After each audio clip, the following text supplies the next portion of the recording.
A car dealership sells a $50,000 SUV, and the dealer walks away with about $1,800 in gross profit. That is roughly 3.5%. If the customer pays cash and skips the financing office, the number gets worse. So how are dealership owners driving Lamborghinis, buying yachts, and passing generational wealth to their grandchildren? Because the car is not the product. The car is the decoy. In the next 15 minutes, I'm going to break down exactly what it costs to build a car dealership from zero, where the real money hides, and why most of the profit on that $50,000 sale never actually belongs to the person whose name is on the sign. Start with the fantasy, because everyone has some version of it. The rich guy in the suit, his name on a giant lit sign at the corner of a busy road, cars flowing off the lot. 6-figure salaries for his managers, 7 figures for him. A family business he hands to his son, then his grandson. It looks like one of the last real American businesses where an ordinary family can build wealth for 3 generations without needing venture capital, a Stanford degree, or an app. The showroom is bright, the coffee is free, the salespeople are smiling, and somewhere in the back, allegedly, cash is being printed. Here's what it actually costs to make that fantasy real. Not a used lot on the side of the highway with a fluttering row of pennants.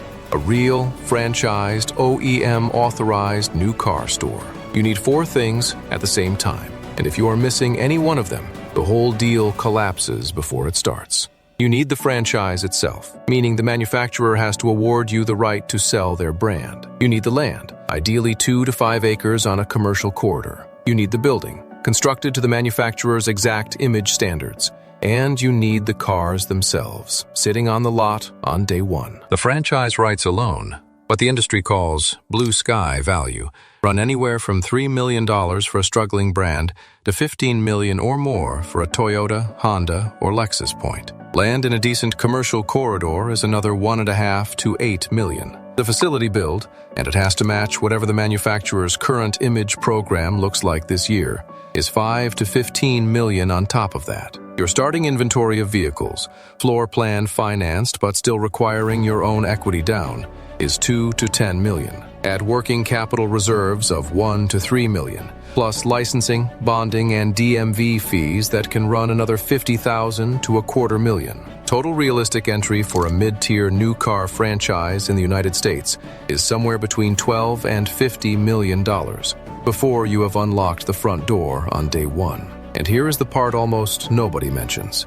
Even after you write those checks, you do not really own the store. Every OEM franchise agreement contains a clause that says the manufacturer reserves the right to approve or reject any transfer of ownership. You buy in, they stay in charge. If you want to sell it one day, they get a veto. If they decide your customer satisfaction scores are too low, they can put you on notice. You are not a business owner in the traditional sense. You are a licensed operator running a store the factory ultimately controls. Now let us talk about how the store actually makes money, because this is where the whole illusion starts to crack. A dealership sells cars. Everyone knows that. What most people do not know is that selling cars is not really how a dealership makes money. Selling cars is the thing that lets a dealership make money on everything else. There are 4 profit centers under one roof: new vehicles, used vehicles, service and parts, and something called F&I, which stands for Finance and Insurance. F&I is the small office you get sent to at the end of the sale, where a manager slides a menu across the desk and asks about extended warranties, gap insurance, paint protection, tire and wheel coverage, and offers to arrange your financing. Here is the split from the National Automobile Dealers Association data. New vehicles are roughly 55% of a dealership's revenue. Used vehicles are about 30%.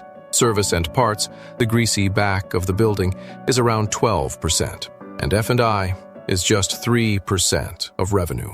But when you look at gross profit instead of revenue, the picture inverts completely. Each of those 4 centers contributes roughly a quarter of the total gross profit.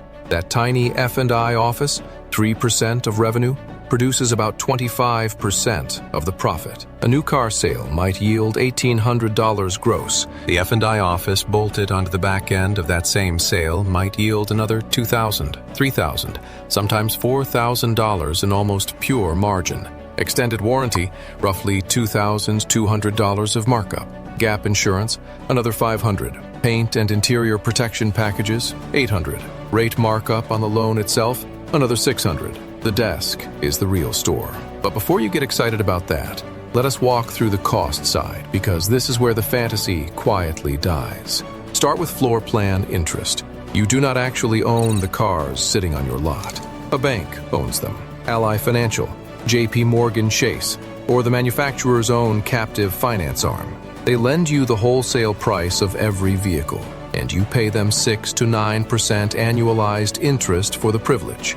A $5 million inventory costs you roughly $30,000 a month in interest alone before a single customer walks through the door. Every day a car sits on your lot unsold, the meter is running. Next, OEM holdbacks and chargebacks.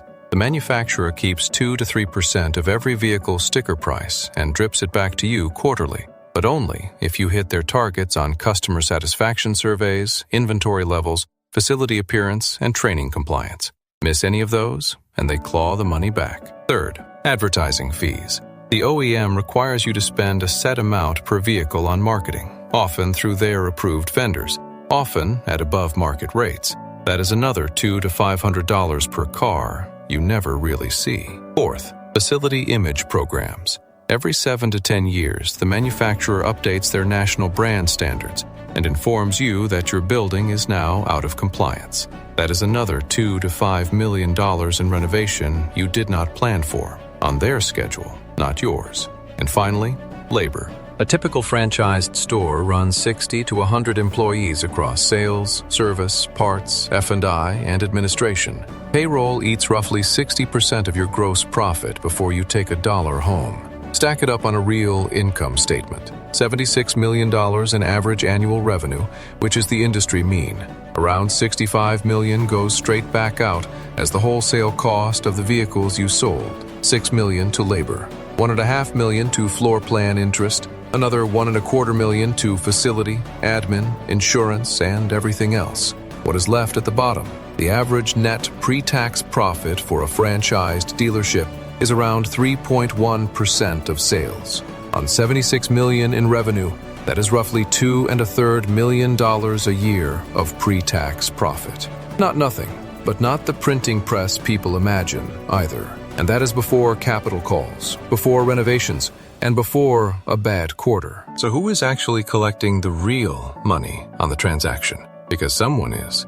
Follow the dollar on one single vehicle sold. The OEM, meaning Toyota, Ford, General Motors, whoever, collected their wholesale margin the moment the truck left the factory, roughly $4,500 per unit, whether you sell it that day or 6 months from now. The floor plan lender, Ally or Chase or the captive, earned interest on the inventory sitting on your lot and will earn more interest on the customer's loan after the sale. Call it a couple $100 per unit in interest income. The landlord, who is often the dealer's own separate real estate holding company, collected rent on the ground under the building, whether the store profited or not. And when a customer trades in their old car, that trade-in gets wholesaled through Manheim or Odessa, the big auto auctions, who take a fee on both sides. On the same car where the dealer cleared $1,800 gross, the OEM cleared roughly $4,500. The lender took interest, the landlord took rent, and the auction took a cut.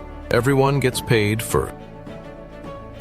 Now the comparison nobody wants to run. Say you have $15 million in liquid capital. You want to build wealth over the next decade. Option A, you buy a mid-tier franchise dealership. Option B, you put the whole $15 million into a plain S&P 500 index fund and go for long walks.